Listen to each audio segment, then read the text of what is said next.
Hey guys, what's up? There's a lot of new faces here recently, and that's expected with the new gardening season. Everybody is very excited to learn about gardening, and I just want to say welcome to all of you. This is the weekly garden tour. In this weekly garden tour, I talk about everything that's going on in the garden. I talk about where I'm at with my seedlings, how plants are doing outside, the sorts of pests I'm dealing with, and you get to see my thought process week to week as I make decisions about how to deal with any issues that come up. I also talk about how I actually start using the harvest as it comes in.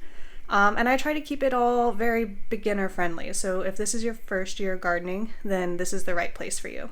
We're going to start out by doing a quick check-in on my plants indoors at the grow light setup. I've got a bunch of ginger root here sprouting. You can see this one is just now starting to come up. And this is just a random lonely pepper that I didn't have room for anywhere else. That's why it's sitting in this tray.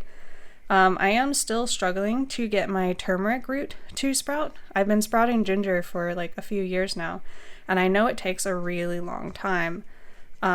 But turmeric, I just have not been able to get to sprout, and I'm not entirely sure why. Moving down to this shelf, these are all my hot peppers and some of my basil.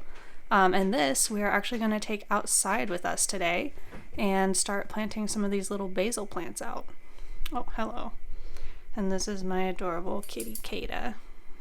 Usually I'll do a rotating segment in my garden tours talking about a topic that is important to keep track of, but like not something you can actually see changes in every week. Like for example, I'll do a segment on compost about once a month. But today our rotating segment is going to be planting. We're going to be planting some of that stuff out in the garden, and I'm just going to be showing you that process. It's important to note that even though these plants that I'm planting out today were inside, they spent a lot of time outside getting acclimated to things. They were just inside because we had a very, very windy day, and I didn't want them getting snapped off. It was like one of those days where this plastic chair right here literally got lifted up by the wind and blown across the yard. So in general, these hot peppers that I have here, they look really healthy. Meanwhile, my sweet peppers, you can kind of see a massive difference, not just in the color, but also the leaves are curling, and they just look very unhappy. And I'm not entirely sure as to why. They started the same way that these did. The only difference is that they've been up potted, which I would think would make them happier, because you can see these guys are all in really small cells right now. And I can only think that maybe it has something to do with the available nutrition in that soil. All of these were also transplanted into the same soil. It's just like a regular potting soil from the store. And these ones that were transplanted into smaller cups actually look a little bit healthier than the ones that were transplanted into bigger cups with theoretically more of that potting soil. And it has me wondering if something was wrong with that potting soil. But I wouldn't even begin to be able to tell you what potentially was wrong with it. I just know that all these other variables seem to have been the same, and so that's the only thing I can think of that would really affect it. I'm not planning on planting out my peppers for at least a couple more weeks. So I'm actually, these guys look so bad that I'm actually considering starting new seeds, which if I'm going to do that, I should do that like today, and just have smaller seedlings to plant out when it's warmer. Because I'm afraid that even if I do get these guys looking better with the fertilizer that I've added, they'll just be so stunted that it won't matter. So I think I'm definitely, now that I think about it, I should definitely do that today. It makes me worried to up pot these hot peppers though. Like, they just look so healthy right now. I'm worried that anything I do to them will stunt them.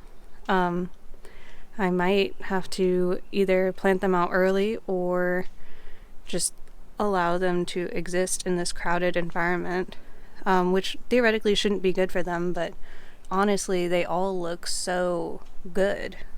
A couple of other things we're going to plant out today are some medicinal plants. I've got feverfew here, valerian, and marshmallow that are all going to get planted out.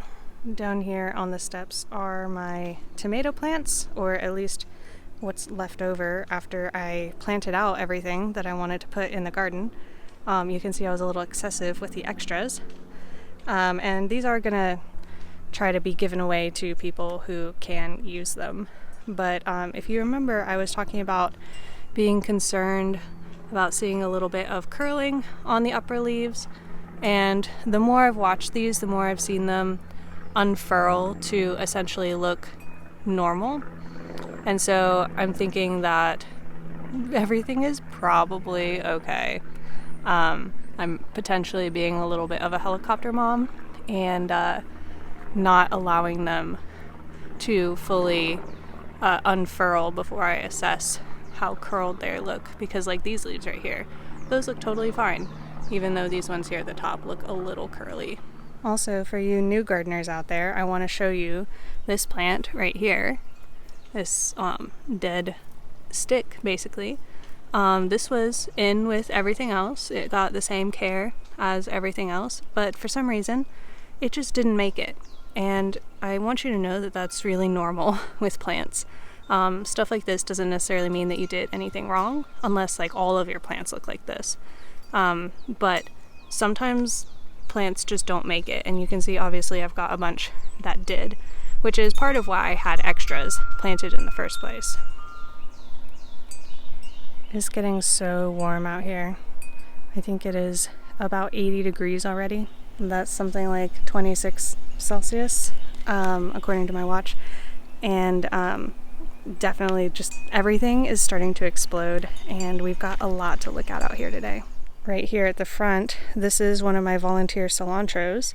I decided to let it go to seed because I am getting low on my coriander seed, and there was never really enough foliage for me to feel comfy taking like large amounts of it off. So we are going to have quite a few coriander seeds to kind of top off my collection. Alright, so we always start kind of over on this side of the garden. This trellis right here is new to me this year, and I have planted scarlet runner beans on it. I have yet to see any of them sprout, but it should be pretty soon. I put them in right before we had like 3 days in a row of rain, so I know they got good and watered in, plus they were soaked beforehand, so it should be very soon. And then over here on the sidewalk edge of the garden, you can finally start seeing the strawberries that I have planted here. These are cuttings from my original strawberry plant that has since expanded into like, feels like hundreds of strawberry plants at this point. And you can see that these are actually flowering and starting to make little strawberries for me. If you've been following me, these strawberry seedlings looked very sad all winter. They were like in little cups, constantly dying back. And look at them now. They're doing great. This is the Sparkle variety from Stark Brothers, if you're interested. The plan is to get them to kind of be a living mulch for this side of the garden, because as you can see, this grass is like growing out of the sidewalk and trying to take over the garden from this side, and mulching it all the time is exhausting. I would rather have a plant do that for me. Alright, so let's come through here and look at the tomato trellis, which I have been saying it is about to be the tomato trellis, and it is officially now because we have planted tomatoes on it. I had 6 varieties of tomato, and I planted 5 of each for an even 30 all the way down this row, so that's 15 on each side, and they are planted kind of in a zigzag pattern. And I like planting tomatoes on a big trellis like this as opposed to doing cages or single poles, just because with my size of garden, trellising them is so much easier this way. I also grow purely indeterminate tomatoes, which means that they keep growing and putting on fruit a little bit at a time the whole season. If you are growing determinate tomatoes, which are the ones that grow up to a certain size and then put on all their fruit at the same time, then this system isn't necessarily what you're going to want. Something like a traditional tomato cage probably would do better for you in that instance, but honestly, like tomato cages they're only okay for that. Directly underneath the trellis, I've got this lettuce here, but mostly I have a row of garlic that is directly under, and then the tomatoes are offset a little bit to either side.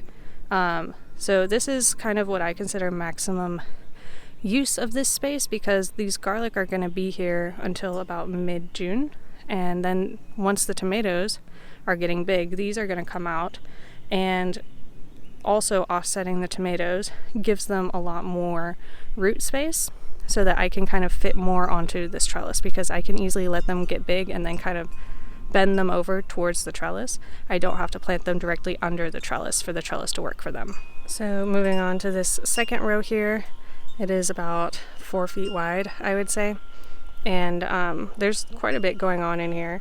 A lot of it is weeds that I just haven't pulled, but we do have some very intentional lettuces here, and some dwarf peas, which I kind of planted at the end of last summer as a theoretical ground cover and soil amending plant. And I didn't super expect much from them other than for them to just be here, but look at that, we've got a pea flower. So maybe I'll get a little bonus snack out of those. But I did want to show you guys, I do have a lot of self-seeding lettuce around. These guys in particular are very, voracious. Like, I mean, you can see this one is coming out through this really heavy, big wooded mulch. And I have little lettuces like this kind of everywhere in this area. I almost don't need to plant my own lettuce, but I still do because I want particular varieties in particular spots. Right in here, this is technically my pathway, but you can see I've got 2 lettuces right here that self-seeded that are honestly a decent size. They look great. Oh, actually that's 3 plants. I'm pretty sure this is Marvel of 4 Seasons that has reseeded itself. It looks very similar to Sweet Valentine, but this one, I know this is the first year growing it, so that's not what it is. Down along this row, I also have more garlic, and then a second inner row of onions here, along with another row of onions all the way up there. And intermixed here is a few fava beans, which were planted at the same time as those peas for the same reason. They're a legume that is going to be nitrogen fixing, and they also might give me a little bit of a harvest, which if we look at this one, you can see the first beans starting to form down here. These look pretty healthy. As we go down the row, we see more variety of plants. There are a few potatoes coming up that I probably didn't harvest last year, like I just missed them. This one, I think, based on the way the stems are a little purple, is one of my purple potatoes. And this is a zinnia that I started indoors way too early, put outside a little early because of that, and has been a little frost damaged. Although I see it making new leaves, and I'm pretty sure it'll recover, which is really neat. This section at the back with all of my Brussels sprouts, the situation is looking grimmer and grimmer for these ones that got aphids. You can see all those little gray dots on there, those are aphids. And they're eating these plants alive. Granted, it is really hot out here for them, but we do have this one here that is doing amazingly well, going to seed and everything. So if I can get seeds off of this thing, I will, although I'm not sure anybody else is going to be able to get big enough to cross-pollinate it, so I might not actually get viable seeds from this. Alright, we're coming into the third row now. These trellises still don't have anything planted on them, but that'll be changing this week. I plan on putting some noodle beans out here, some cucumbers, blue butterfly peas, very similar setup to what I had last year, which if you're new here, I did a weekly garden tour every single week last year, and also the year before. So you can always go back and check those playlists, look for the matching week number, and it'll show you about where my garden was at this time last year, which I think is so cool to see. As we come into the back section here, I have a very interesting update on this. This has been hanging out here all winter, and I was convinced that it had died because it hadn't gotten enough water, because I'm lazy and I don't come out here and water it. But look at that. It's coming back. This was a chocolate mint, which is honestly one of my favorite mints, and I was very sad that it died. But it's back now, and that's amazing. Very happy about that. So back here, I don't really have very much right now. I've got a giant spinach, a couple of lettuces, and then rows of onions down the sides of this space. But this is probably going to be a pepper of some kind back here in this space. I do also have a couple of volunteer potatoes, which if I can find one right now. Here we go, here's one of them. With all the weeds growing in my garden, I've gotten even better at identifying leaves of plants that I know that I want. I know for new gardeners, identifying your plants can be a real struggle, but just know that you get good at it pretty fast after looking at these all season. All right, we're gonna come back up here to the front of the final row over here. I had some Romanesco broccoli in here. You can see some of it is full of aphids, but I do have a couple that are not, and they have gone to seed. This one over here got knocked over by the super heavy winds that we had, and I'm honestly surprised that more plants didn't get knocked over. I think I'll probably end up taking this out at some point, but for now it is fine to stay where it is. In this area last year, I had a bunch of cosmos, and I just started noticing that I'm getting little seedlings of them in my pathways, which is really neat. They're not in a very convenient spot, but maybe I will learn to step around them because almost all of them are in the path. I might try and transplant a couple kind of further over, but I mean, I don't know, I'm kind of lazy about stuff like this. I'll probably just go around. So interspersed all in this row, most of this is weeds, but we do have some garlics in here that are intentional. These are doing really well over here. And then as we come farther back, we do have some more fava beans, which are pretty far along. These have grown a lot since you saw them last week. I could barely see them last week, they were so small. But some of them are getting close to like harvest size. So that's pretty neat. Maybe my original prediction wasn't so far off. And then all the way down here, I remember talking to you guys about how I had thought that poppies would reseed in this area since I had them, and I never saw any seedlings for them. But it turns out I am blind, and they've been here the whole time. I saw them one day when I was out here in the rain, and the color kind of stood out to me more. This like really pale green.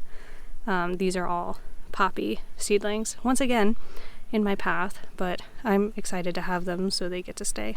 Another interesting plant to look at. This is actually a cauliflower. You can see this is the original stem of the plant that like died off, and then it started growing all these little shoots from its base. And if you look, it's actually pretty dense down there, all these little shoots. These leaves taste kind of like kale. They're not super sweet right now because it's really hot outside, but yeah, another food source even out of my very, very dead cauliflower that never gave me a head. All right, and moving on from the big in-ground garden to the raised bed garden over here, I want to point out these stones right here. All four of these are stones that I dug up out of this back corner of my garden as I was putting in tomatoes. And yeah, they're basically like free pavers. I don't know, it's very rocky soil around here, so finding rocks isn't like super weird or anything. And I also live in a 100-year-old mill house, which I'm told that section of my garden is where the well used to be. So there's also part of me that wonders if all these stones being concentrated in that area was intentional for some reason at some point. Not really sure. On the corners of this pergola, I have planted grapes, and the only one that is actually putting on leaves yet is this one that had started blooming, or budding right before I had planted it even. So it was very ahead of the curve, but it's looking really healthy. So I'm excited to have, oh, hello. Every time I'm like squatting down close to the ground, she thinks that I'm here for her. But yeah, I think I'm so excited to have grapes growing on this thing. This thing was built for grapes, specifically with these rungs, so I can climb up and harvest the ones that grow up at the top eventually. This raised bed is the first one I ever got, and it has a lot of perennial herbs in it. We've got thyme and oregano and sage, some parsley that is biennial. It is about to go to seed. Some curry plant, whatever that means. It's definitely not the plant that makes curry leaves, but that's what it was labeled when I bought it, so that's what I've been calling it. It smells so good, but I just have no idea like what it's really for. I also have this lavender plant here that I'm pretty sure is dead. Usually by this time it would start coming back, and it hasn't really, so it's probably just not happy. I did use grass clippings to mulch this bed, and I'm pretty sure that this was unhappy before that. Like, this plant has been unhappy for years now, barely coming back every year, and everything else looks so good. I am thinking that these grass clippings are actually doing a good job, and they're also mixed pretty heavily with leaves from the yard, and I think that makes a difference as far as preventing that like really thick, dense mat that you sometimes see that grass clippings can make as a mulch. This is still like nice and light and fluffy. Over here in this raised bed, I have a row of onions. I have a new Italian oregano plant that I bought from the store. I had planted some calendulas in here. One of them made it. This one made it but got eaten. And there's like one radish here that made it, where I'd planted this whole area with radishes. So that's kind of funny. This over here is also a calendula that may or may not make it. And this is my like in-ground worm bin that I'm experimenting with, which I still need to make a video for you guys about. So all 3 of my asparagus crowns have sprouted now. I was kind of thinking the third one wouldn't, but here it is. So we've got 1, 2, 3, and these will get to do whatever they want this year. No harvesting whatsoever. In here we've got some more perennials, more parsley. This is my chives, which are flowering, and oh my gosh, they're so beautiful. I actually took one of these buds and chomped it just to see, because I knew they were edible. It's pretty strong, pretty strongly onion flavored. Trying to figure out how to incorporate that into a dish, because I think it's a nice little novelty to have. And then back here, this is hi-ho silver thyme, which is taking its time getting started, but it seems to be starting to put on new leaves.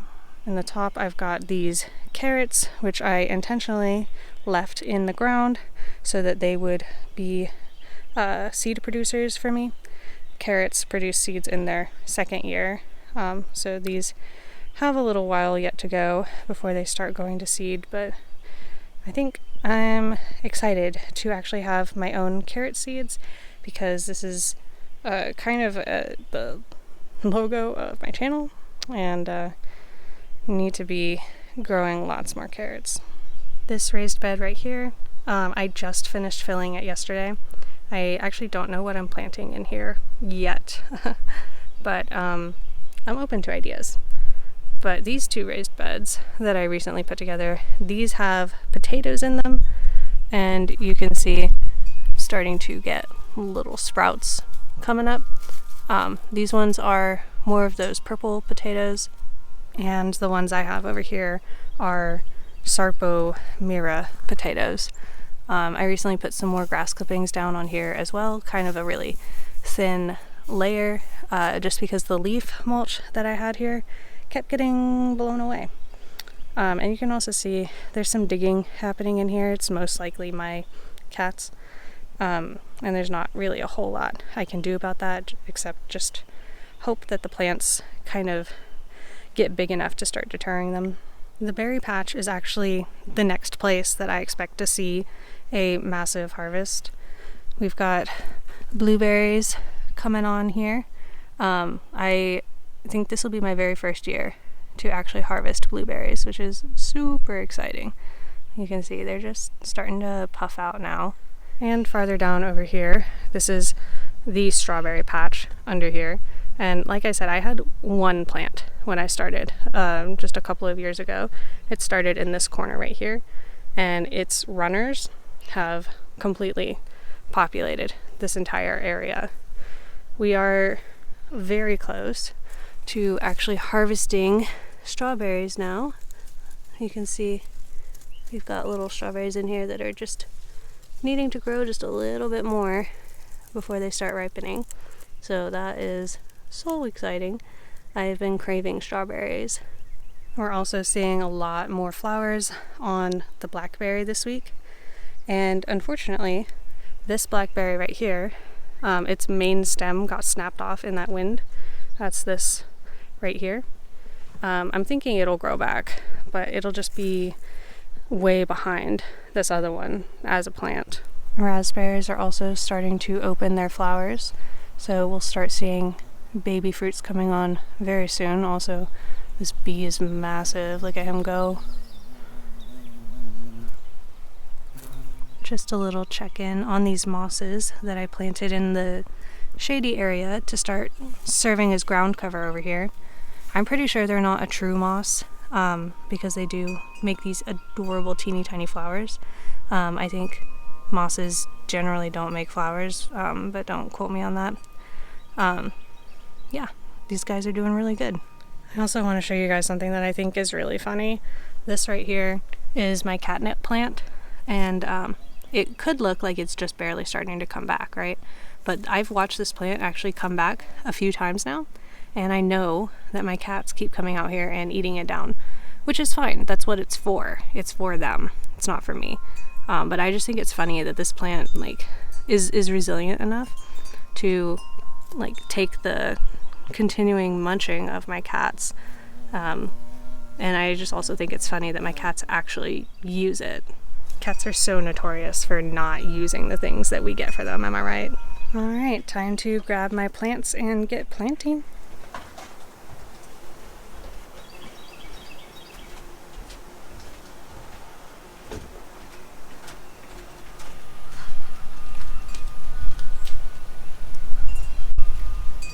So the plan is to put these basils kind of in between tomato plants as we go down the row.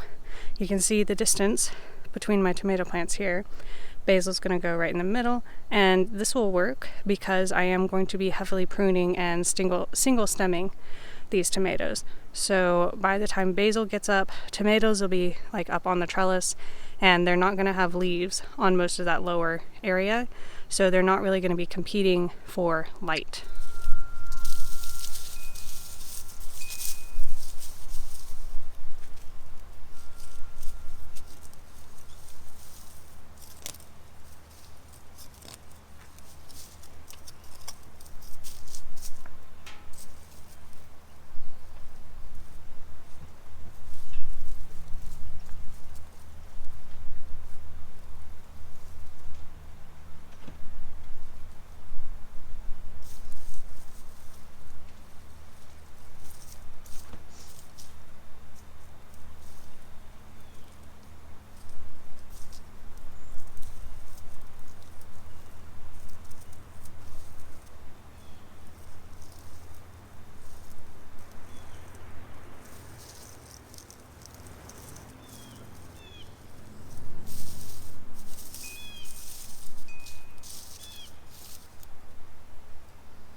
I'm pinching off the tops of these basil just because they will split everywhere that you pinch them off. And I would really like for these to have a sturdy branched base instead of branching higher up.